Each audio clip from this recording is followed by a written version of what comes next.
Go. Hi, I'm Brian Wilson here for I Play Euphonium. We're here with Neil Adams, and he's going to show us the new, lovely Adams custom game. Anytime. Neil, how are you today? Fine, you? I'm great. Thanks for having me out today, and I'm excited to pick a horn. I'm happy that you're going to play all horns. Yes. Perfect. I brought my mouthpiece, so let's go. So what do we have here? We have a few different euphoniums. Let's start from the right to the left. This is a normal brass euphonium in a gauge wall thickness from 0.70 millimeter. It's not the most heaviest type made, but it's a little bit in between. It's normal brass. All our euphoniums have adjustable receiver.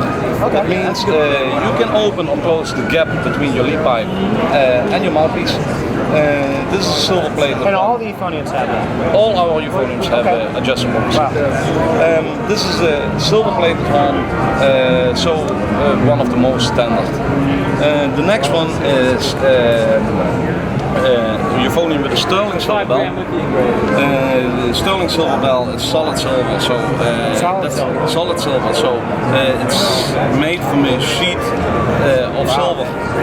So that's not brass at all. That's just silver. That's silver. Wow. Pure silver. Interesting. Yeah. I read this is the one that when I played it at Midwest that I really liked because it was it's pretty because it's just different from all the other instruments that I've seen. And the other thing is what I can tell you from now, most of the professional players and the artists who are playing Adams, I think the most of that play at the same time. I was looking on the website. It seems like everybody likes this instrument. It's a 0.60 gauge in millimeters, and so it's really in between. It's a little bit lighter than that one, but the sterling silver bell gives you some more on the high side and on the low side, so you get some extra resonance. Really nice to play, especially for professional musicians. It's a pretty instrument too. I mean, just on top of that, the thing that I like too is that, especially on this, is that the silver euphonium is like the biggest thing that gets tarnished is all the little stuff in here. And with a lacquered instrument here with the lacquered brass, you're not going to have to worry about that. You don't have to worry about it.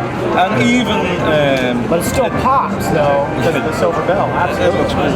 I'm agreeing with that. Yeah, absolutely. Yeah. So the next one is also E1 in a 0.55 gauge. It has also a normal brass bell, and we made a different finish on this. So all the horns are custom made. That means you can choose your finish, you can choose everything you want. Even we can the valve tops. Even we can engrave your name in it or what else. It's just like you ask it. So if I don't know if I want to put my name on it because I'm going to be Brian Adams and he's a famous singer, so I don't know if that's something. That's nice. So, because I tell you, it's handmade, it's not just the bell. All the parts are made from sheet metal and are putting together the old-fashioned way with deeds, and everything is hammered by hand. So that's also the big thing on that is that the wall thickness, the gauge from the horn is from the entrance from the lead pipe till the end of the bell. The whole wrap has the same gauge. So that means they are very even in playing. Absolutely. So when you're changing valves, you're not going to have sometimes like those pops where one of the valves sounds a little better than the other one. No, because it's very even material. It sounds very even in all the registers. So this one is the same as the one you're going to play, but just in a different finish, in a brushed lacquer finish. Now is this a silver bell? This is also sterling silver. But it's the brushed one. Yep. I've seen a couple of the professionals trying that too. Yeah, I think a few of your colleagues are playing exactly the same one. Yeah, wow, that's neat. That's cool. So, and the last one on the row is a different type of horn. We call this the E2 horn. The E2 is a heavier gauge horn, but also all the bracing is more heavy. Yeah, the valves got big pumping. Valve caps are heavy, and even the valve tops are more heavy. Wow. The valve cap, the valve buttons are even heavier too. Everything on this horn is a little bit heavier. This is also the most heavy gauge we make. It's a 0.80. So with the heavier gauge, what type of response or what type of playing change is that? I think it's more a case what you like as a musician. Because all our euphoniums are playing very even, very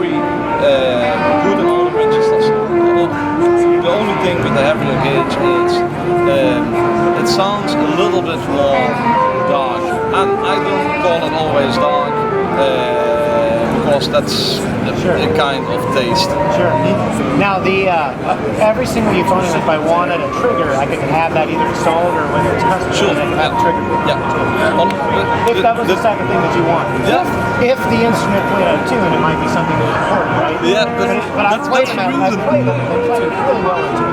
The main reason that all the euphoniums at the world have no trigger is that they are playing so well in tune that you don't need a trigger. The only reason we install sometimes a trigger is because the musician want to have a trigger, because they are all used to it, or they use it for blending with other instruments.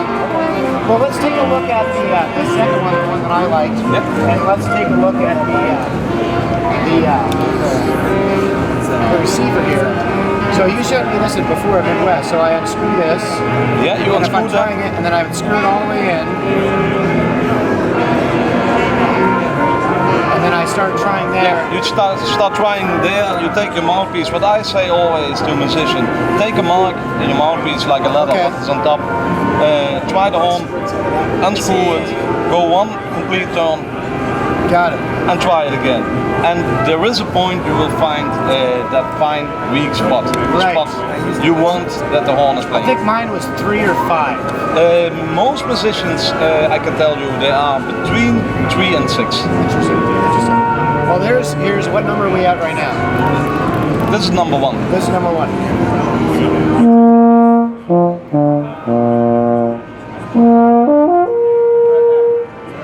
It's still very free rolling though. Now you go out, put your mouthpiece in that I can see your mark. There you go. And go one turn more.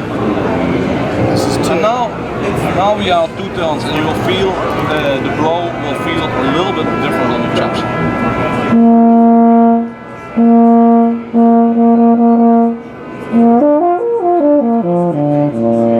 Yeah, they improved it actually. The one was a little tight. This is a little bit more relaxed.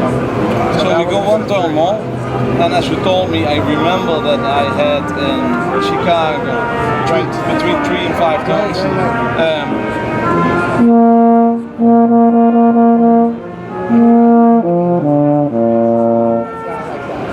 like that.